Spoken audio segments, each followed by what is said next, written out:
what hurts more, a stranger saying some things to you or someone close saying some things to you? Got some nice responses in my small group. And a lot of things that we said, like if you look at Jesus' life, like in general, I see a lot of people mocked him or said things about him. You know what I mean? Like there's so many examples. Like I was just downstairs and thinking about this, as I had other things. I finished. I just spent some time thinking about it. There's so many examples. We had a lesson not too long ago. I want to say about this leader coming to Jesus, asking to heal his daughter. She's sick. Then on the way, you have someone come in from that house, right, saying, "Oh, don't bother the teacher. Your daughter's dead," right? And then as they still go on the way, like they laugh at him, like they're laughing at Jesus, right? There's so many examples, and you see him as he's being crucified. You see more examples of this. And just in general, going back to one of the first questions Tim asked, he's like, people, if they look at you as a Christian and say, are these powerful people? He's like, no, not really. These are weak people, you know what I mean? And essentially, like, one of the things like they mock Jesus about, like him doing all these miracles, but yet he can't save himself from the cross.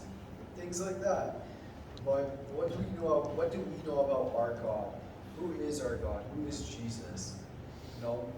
I'll read from Colossians chapter 1, verse 16. It says, "For by him all things were created, in heaven and on earth, visible and invisible, whether thrones or dominions or rulers or authorities, all things were created through him and for him."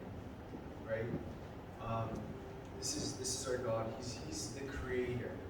And that's something important. A lot of things when we talk about our faith, about Jesus going on the cross, dying, resurrecting, it's the definition of our faith. Without that, we don't have our faith.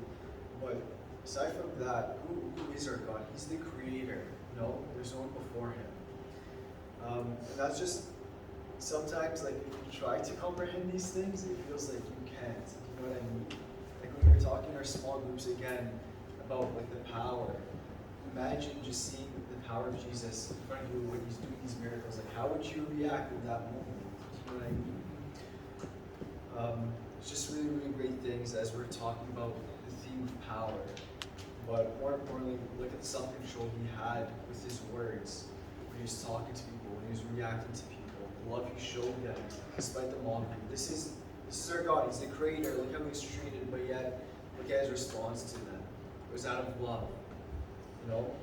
And that's one of the reasons we said in our small group why he had such a big influence on people around him.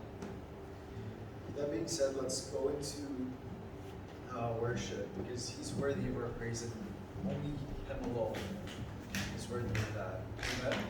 Amen. You guys may stand.